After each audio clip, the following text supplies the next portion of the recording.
menjadi keselamatanlah bagi Ibrahim. Bangsa Babilonia adalah bangsa yang tidak mempercayai Allah. Mereka justru menyembah bintang-bintang. Salah satu dari bintang tersebut adalah Marduk, yang merupakan bintang terbesar dalam pandangan mereka. Para imam membangun kuil suci bagi Marduk. Selain Marduk, mereka juga menyembah Namrudz, raja mereka. Siapakah Tuhan kalian? Engkau, wahai Namrudz yang agung. Siapakah Tuhan kalian? Engkau, wahai Namrudz yang agung. Siapakah Tuhan kalian? Engkau, wahai Namrudz yang agung. Bagus. Kalian orang-orang yang cerdas. Akulah Tuhan sekalian alam. Demikianlah keangkuhan seorang Namrudz. Ia merasa besar dengan kekuasaannya, dan ia benar-benar mengangkat dirinya sendiri menjadi Tuhan yang perintahnya harus ditaati. Sampai pada suatu ketika dalam sebuah pertemuan agung dengan para peramal, salah seorang di antara mereka menyampaikan, Yang mulia, sebagaimana yang kami lihat dari posisi bintang-bintang, di negeri ini, tahun ini, akan lahir seorang bayi yang akan mengajak rakyat kepada agama baru yang akan meruntuhkan kerajaanmu. Berhati-hatilah, yang mulia. Apa yang dikatakannya benar. Sebaiknya Yang Mulia segera mengambil tindakan. Baiklah, aku percaya. Mulai saat ini, semua bayi laki-laki di Babilonia harus dibunuh. Semuanya.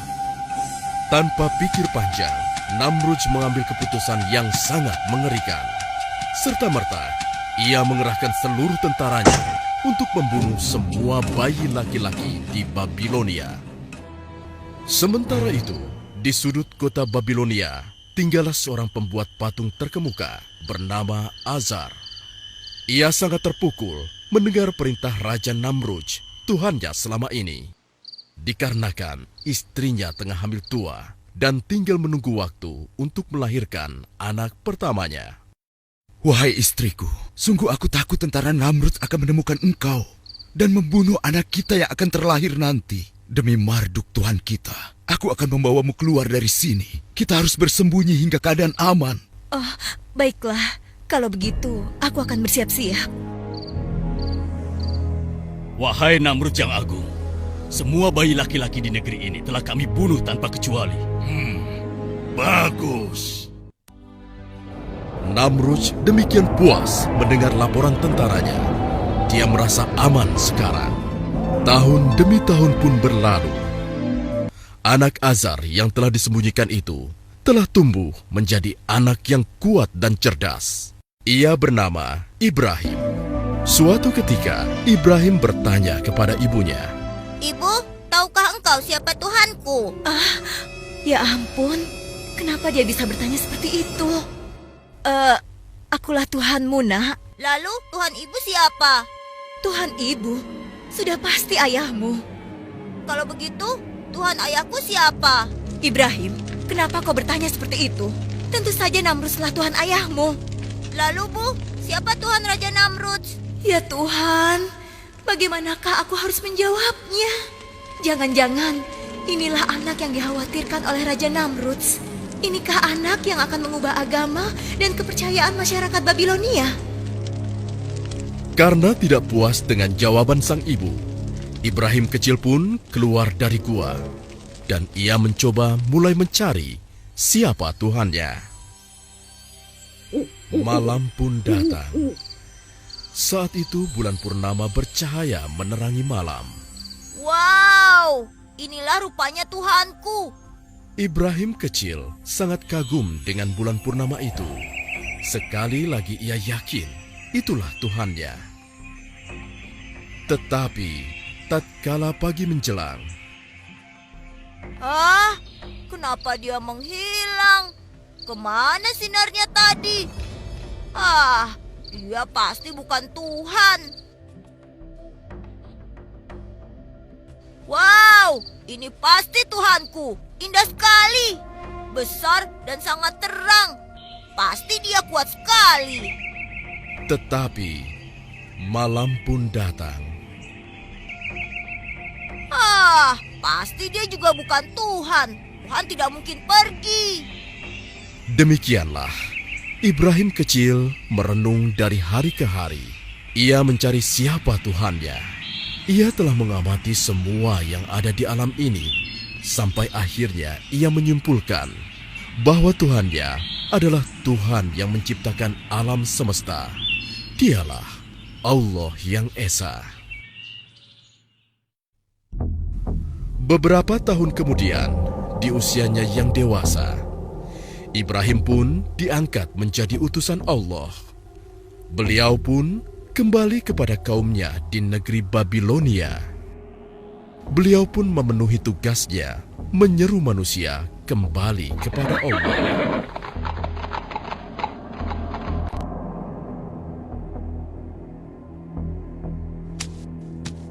Wahai kaumku, kenapa kalian sembah patung ini? Bukankah ia tidak dapat mendengar, juga tidak dapat bergerak dan membantu kesulitan kalian? Tolong kalian berpikir saja. Biarkan saja dia. Semoga Allah memberi petunjuk.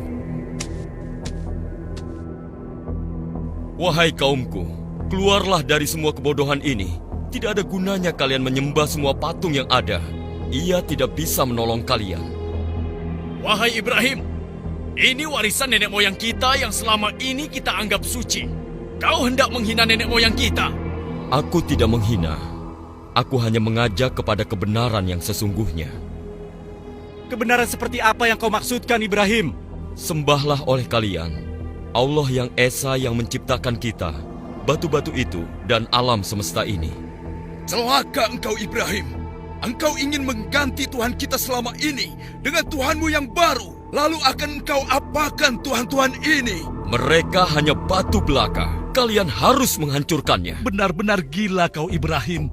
Engkau ingin menghancurkannya. Terkutuk engkau. Marduk akan menghukummu. Aku tidak takut. Aku berlindung kepada Allah, karena dialah yang harus kita takuti. Aku ingin mengetuk hati kalian. Bukalah hati kalian. Hai Ibrahim, kau tidak lebih suci daripada kami. Hentikan ocehanmu. Aku tidak akan berhenti menyeru kalian kepada kebenaran. Dengarkan dan renungi kata-kataku. Tinggalkanlah patung-patung tidak berguna itu. Omong kosong. Jika engkau terus menghina Tuhan kami akan menghajarmu, wahai Ibrahim. Semoga Allah mengampuni dan memberi petunjuk kepada kalian. Demikianlah, Nabi Ibrahim terus berdakwah tak kenal lelah, menyeru kaumnya agar meninggalkan patung-patung itu dan menyembah hanya kepada Allah saja. Namun, sebagian besar dari kaumnya mengingkari hingga suatu ketika. Nah, inilah saat yang tepat. Kuil ini sedang tidak dijaga. Seluruh penduduk tengah sibuk berpesta. Akan aku hancurkan patung-patung ini agar kaumku sadar bahwa patung-patung ini tidak memiliki daya sedikitpun. Semoga kesesatan ini sirna dari negeri Babylon.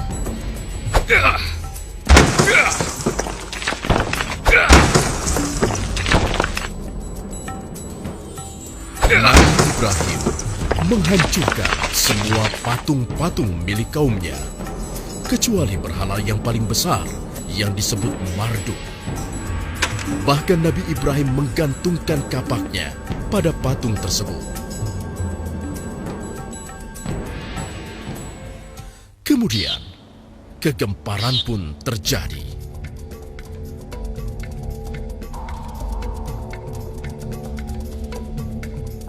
Apa yang telah terjadi di sini? Kenapa Tuhan-Tuhan kita hancur begini? Siapa yang melakukannya? Hanya Marduk yang tidak disentuh. Lihat, hanya Marduk yang utuh. Wahai Itsar yang agung, siapakah yang menghina engkau seperti ini? Mimpikah yang kita lihat ini? Celakalah kita semua. Siapa yang melakukan ini? Jangan-jangan Ibrahim. Karena hanya dia yang berniat melakukan hal ini. Kita seret dia ke sini. Betul, betul. Seret saja dia. Ayo seret. Seluruh penduduk negeri Babilonia gempar. Mereka marah, tidak menerima kenyataan yang ada. Dan mereka sepakat kemarahan itu harus ditumpahkan. Hei Ibrahim, Pasti engkau yang telah melakukan ini semua. Mengaku sajalah. Mengapa kau tuduh aku? Mengapa tidak yang lain? Jangan mengelak kau Ibrahim. Hanya kau yang memiliki niatan seperti itu. Apakah kalian sudah menanyakan pada sosok yang memegang kapak? Kau sudah gila. Mana bisa dia berbicara? Apalagi bergerak menghancurkan patung yang lain. Nah, apabila mereka tidak dapat bergerak, apalagi menolong dirinya sendiri, mengapa kalian masih menyembahnya? Jangan ceramahi kami, Ibrahim. Aku hanya ingin menyadarkan kalian, menyelamatkan kalian dari dosa dan kesesatan ini. Tidakkah kalian menyadarinya? Para pendeta dan penduduk tidak dapat membantah ucapan Nabi Ibrahim. Namun, kesesatan sudah merasuki mereka. Bukannya tersadar, mereka malah menjebloskan Nabi Ibrahim ke dalam penjara. Wahai Ibrahim, aku harap kau menyukai tempat ini. Kau seharusnya belajar untuk tidak bermain-main dengan Tuhan kami. Sekarang berjalan dan bergeraklah. Raja Namrud akan memberikan hadiah kepadamu.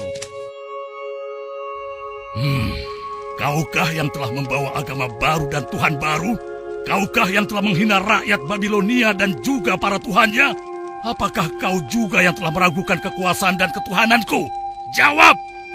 Aku hanyalah seorang utusan Allah, dan aku hanya menyeru kepada kebenaran yang diperintah oleh Tuhanku. Siapa Tuhanmu? Sehebat apa dia? Katakan! Tuhanku, dialah yang menghidupkan dan mematikan. Hanya itu? Aku pun dapat melakukannya. Pengawal, berikan aku 2 orang sekarang juga. Siap! Ini mereka yang mulia. Bunuh yang di sebelah kananmu. Ampuni hamba. Sekarang, biarkan yang satunya pergi. Beri hadiah untuknya agar dia menikmati kedermawananku. Beribu-ribu terima kasih untuk engkau, wahai Namrud yang agung. Engkaulah Tuhan kami. Saksikan itu, Ibrahim. Aku bisa memberikan hidup kepada seseorang dan mengambilnya dari orang lain. Kini coba kau terbitkan matahari di sebelah barat, sebagaimana Tuhanku telah menerbitkannya di sebelah timur setiap pagi. Kau masih juga meragukan ketuhananku. Beraninya kau menghinaku, Ibrahim. Aku tidak bermaksud menghina. Jika kau memang Tuhan, kau pasti bisa melakukan apa yang kukatakan. Kurang ajar. Kau pantas disiksa. Pengawal, bakar dia. Bakar saja. Bakar saja. Betul. Siksa! Siksa saja dia! Siksa! Siksa dia! Siksaan dari Namrud! Siksa dia! Apinya besar sekali! Apinya sangat besar!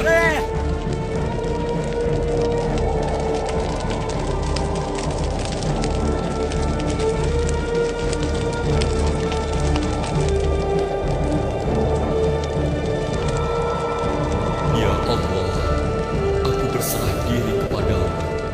Engkaulah pelindungku di dunia dan di akhirat.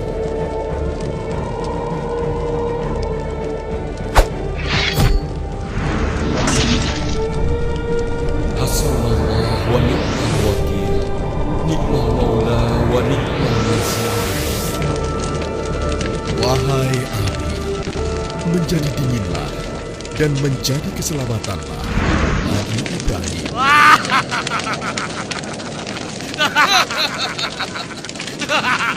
Rasakan siksaan Namrud.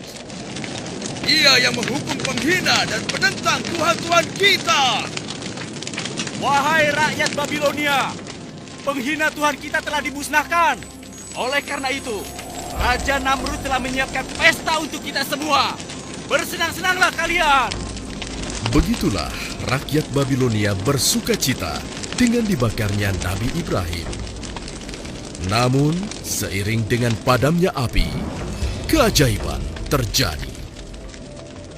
Ya Tuhan, lihatlah. Apa itu? Hah?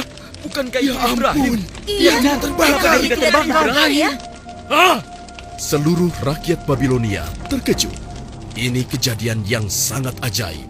Meskipun demikian, masih saja sebagian besar dari mereka mengingkari kebenaran yang dibawa oleh Nabi Ibrahim.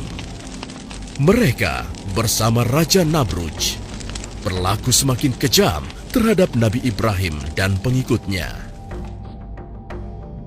Oleh karena itulah, Allah memerintahkan Nabi Ibrahim dan pengikutnya untuk hijrah keluar dari Babilonia. Setelah kepergian Nabi Ibrahim dan pengikutnya meninggalkan negeri Babilonia, turunlah azab Allah atas Namrudz dan penduduknya yang ingkar di Babilonia.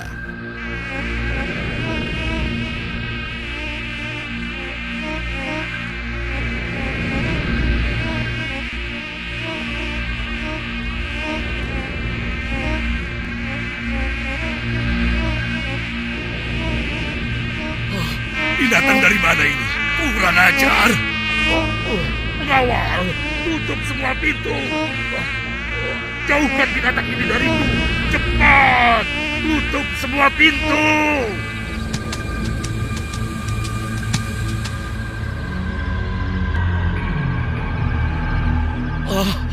Mengapa bisa begini? Apakah ini karena Ibrahim dan Tuhannya? Hei, pengawal!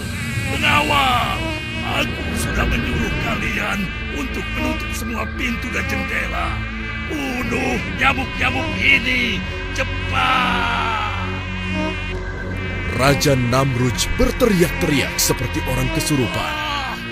Dia harus menghadapi serangan nyamuk, binatang kecil yang menjadi sangat berbahaya pada saat itu. Pengawalnya kebingungan, tidak mampu berbuat apa-apa. Nyamuk itu begitu ganas menyerang Raja Namrudz. Sampai akhirnya, seekor nyamuk masuk ke dalam otaknya.